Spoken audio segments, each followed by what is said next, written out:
ayan guys, mayroon dumating galing TikTok. Siguro ito yung in-order ko na mga seeds. Bubuksan natin. Unboxing tayo.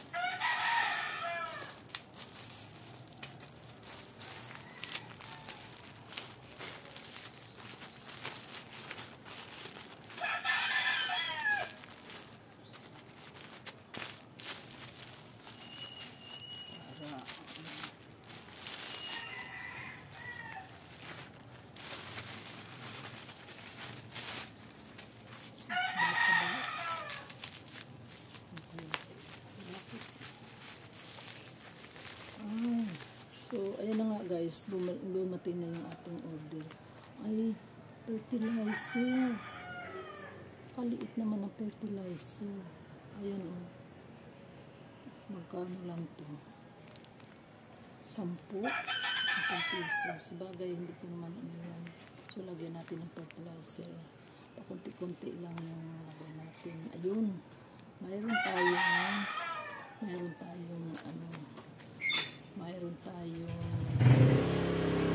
may libreng may libreng buto ng radish at saka buto ng pichay. So ayan guys, natin to, itatanim natin to para mapakinabangan natin kaagad. So mayroon ditong mayroon silang mga instruction na binibigay. Fertilizer, ayan, 1/4 kutsara kada puno ng gulay.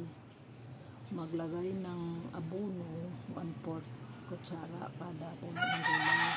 So kapag naglagay na ng fertilizer, pwedeng ibaon sa lupa ng 1 cm ang lalim or ipatong sa ibabaw ng lupa basta may layo ng 2 o 3 cm for water as. Yan. Isang kutsara ng granules fertilizer o 3 litrong tubig. Paghaluin ito hanggang malusaw, idilig sa bawat puno ng kalahating baso ng pag-apply. Pwede sa umaga at sa hapon. Mag-apply ng fertilizer sa halaman sa loob ng 7 to 10 days. Ito ay pagkatapos ng transplanting at kailangan mabuhay muna ang halaman bago mag-apply ng fertilizer. So, meron silang instruction na binibigay. So, ayan.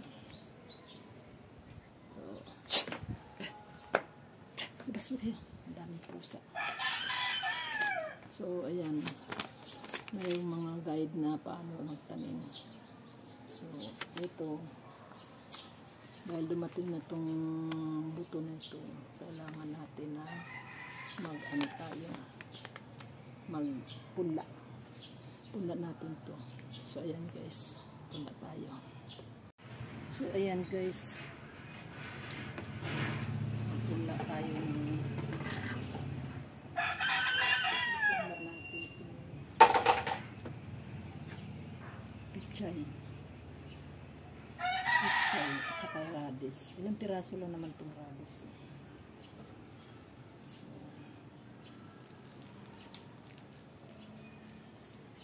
Mabuhay ito. Tingnan natin kung mabubuhay ito.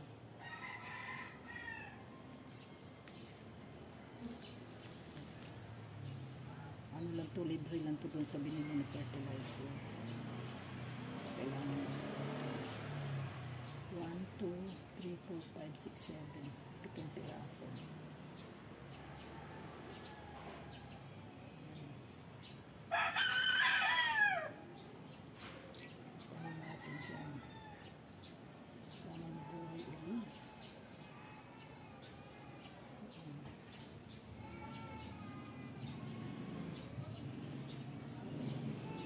Radish.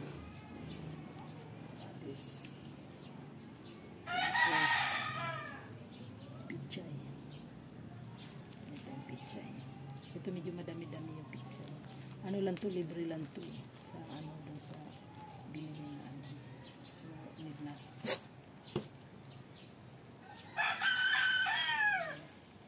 Pag natubo to, may ilang piraso ng pichay, so di maganda. Kaya lang siya. Hindi na ko na kailangan. So, ang Nilanggan. Ito po. Bakit nilanggan? Nakakainin mo dito.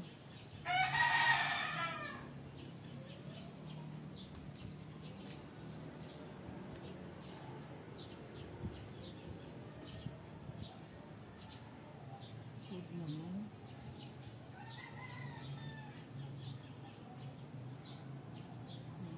Tayo natin yun.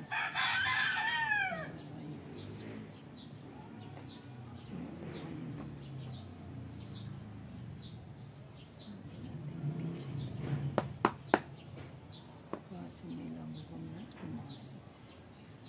Nakakainin mo.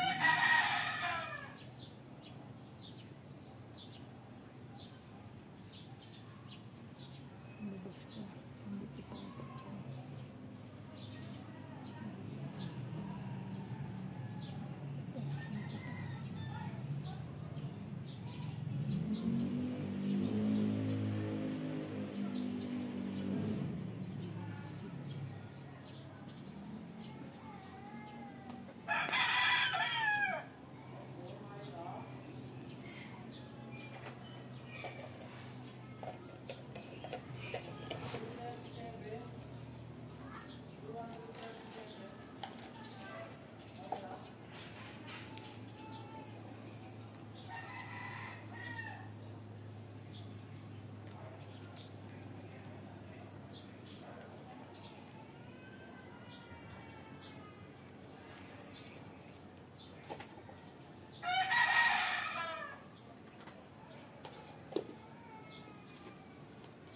So, ayan guys, naitahin na natin yung pichay. Hintayin natin pag, ano niya, paglago, pagtubo. So, dito lang tatapos ang ating, abangan natin pag tumubo na yung ating tinanim. At nakikita natin yung ating pinaghirapan. Yun yung sinasabi na, pag may tinanim, may aanihin. So, tiyaga lang, daming mga paraan para magkaroon tayo ng gulay sa tabi ng bahay. So, muli ang inyong lingkod, Divine TV 2, magsasabing kailangan magsipag para ang sipag at tiyaga ay may nilaga. Pag may itinanim ay may aanihin. Bye guys!